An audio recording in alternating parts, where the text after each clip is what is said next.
Hey everyone, Eli here with Deep Discounts Club. Today I'm bringing a look at this Viconor red near infrared light. This is great for red light therapy. If you heard of that, if you don't know about it, you can look up the benefits online, but there's lots of great benefits to red light therapy.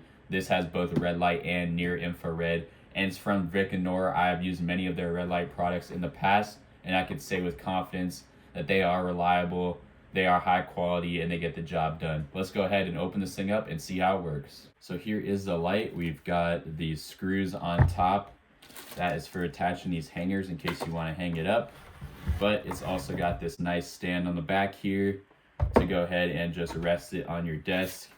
That's how I'm going to be using it. On here we've got the power switch. Simply press that to the 1, and then you can press red or near infrared based on which light modes you want to use. And then there's also a timer. You can go up and down to set the time. All right, I've got my eyewear on, and you can actually see out of these very, very dimly. And right now I've got near infrared and red turned on. So near infrared, you can't really see any red coming out because it's not on the visible spectrum, but red is what you're really seeing here. As you can see, it lights up the entire area that you want it to light up. Overall, I highly recommend this red light therapy device from Viconor. Thanks for watching.